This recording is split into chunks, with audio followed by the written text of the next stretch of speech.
Hello guys, welcome back to another figure review of mine. Now we're gonna take a look at the Dragon Ball Z Xenoverse Time Patroller figure from S.H Figuarts to Machinations. And this figure is so cool, and if you have played the game, then you probably know who this is. This is basically the main character of the game, and this is the character, this is you in the game. So you can make your own character in the game, and you can give him your own look, your own name, your own race.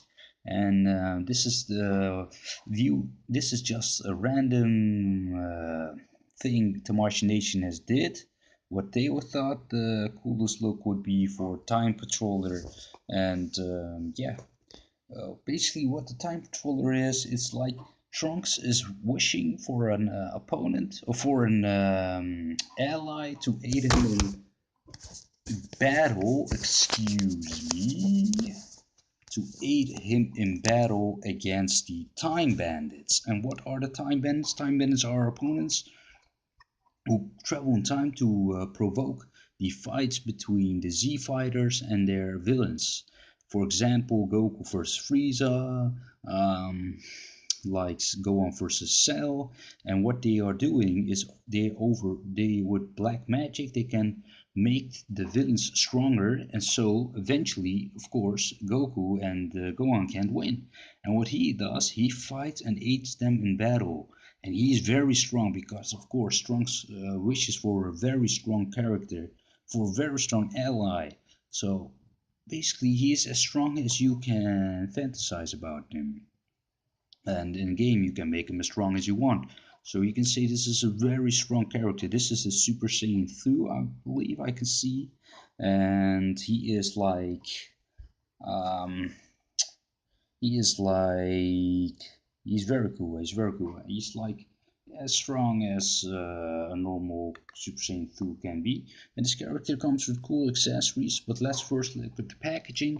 So let's get this out of the way. It's a cool packaging with a red style in it. You can see the image of the character here.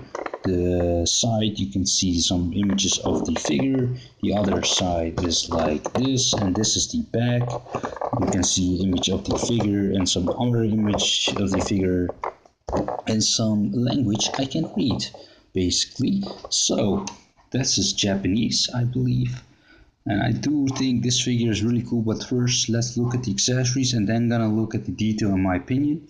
First, he comes with this head sculpt Super Saiyan 2 with the brimming face, and he also comes with this, the standard face, which looks really good.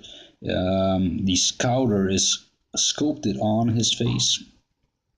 Please camera, focus. Focus. Yeah, you can see this head sculpt's phenomenal, and his hair is very done cool, and he comes with an alternate faceplate for a shouting face, and with Super Saiyan head, the same one but then Super Saiyan, which looks very cool as well. And he also comes with a pair of interchangeable open palm hands,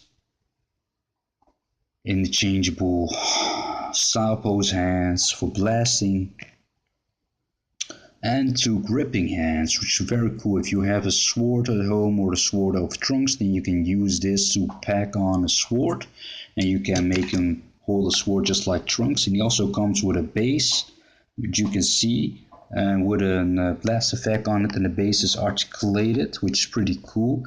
And you can use this for your display, which is pretty awesome. So let's look at the figure again.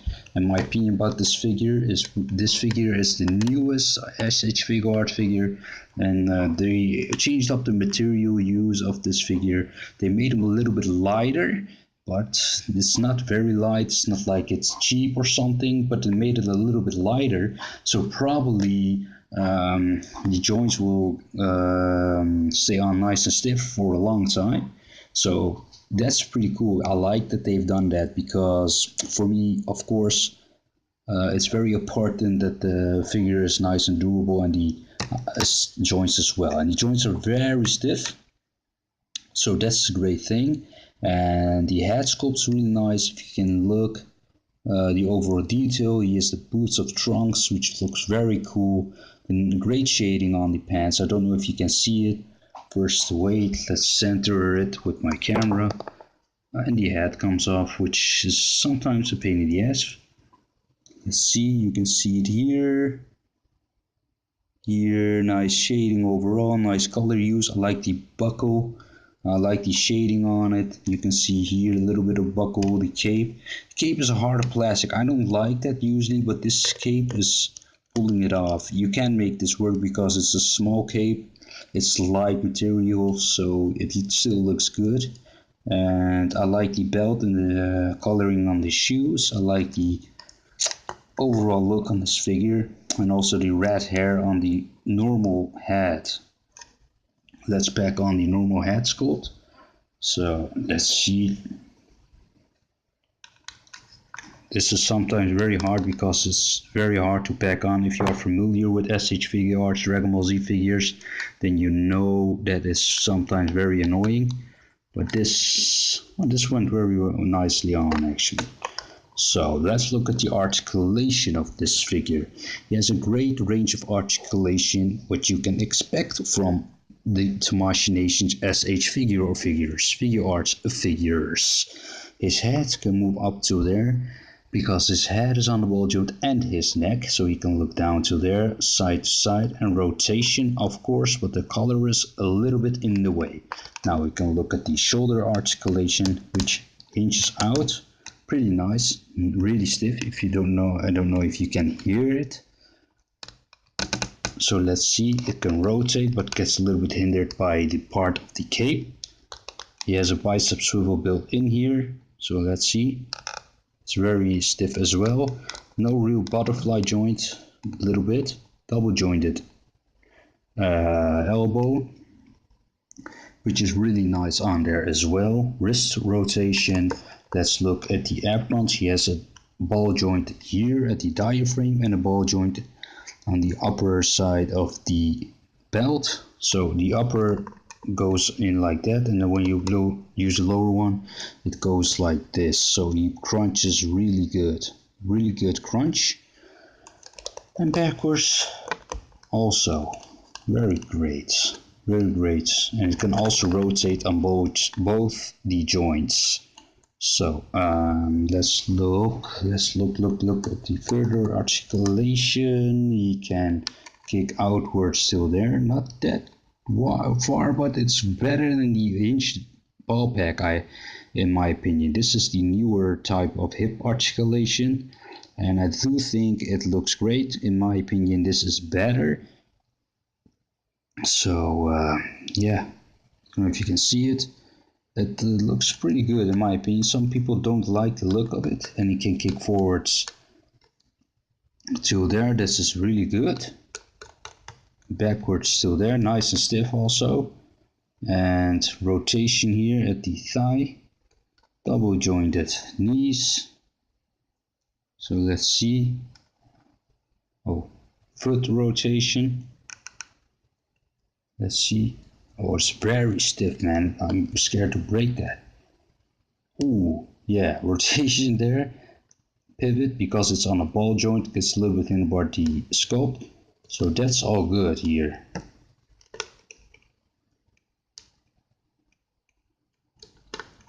So, for height, this figure is really small. This is a smaller character.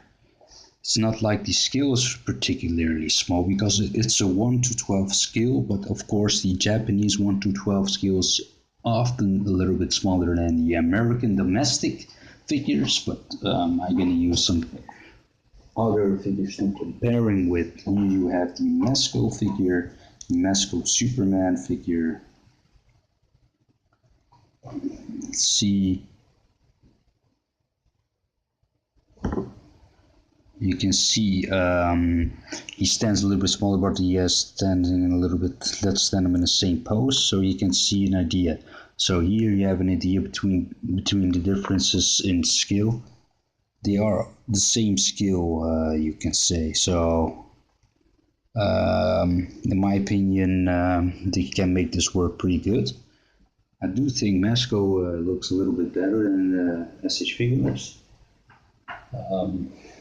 Also, let's grab a Marvel Legends figure, and this is a small guy, so you can say you can make this work too. He has a little bit the height of Gohan. It's a small guy. And of course, Marvel Legends are a little bit upscale, a little bit of a bigger scale in general than the S.H Figuarts, except for the new Street Fighter figures. So there you have a little bit of the idea of the scale of this figure, and yeah, I must say, definitely will recommend this figure if you have the money for it. Some countries is $60, some 40, depends where you are. Here in Holland it was 60, so for me it's a little bit more expensive than the usual store, but I do still think it's worth it, and I hope you guys like this review. Take care and see you guys later.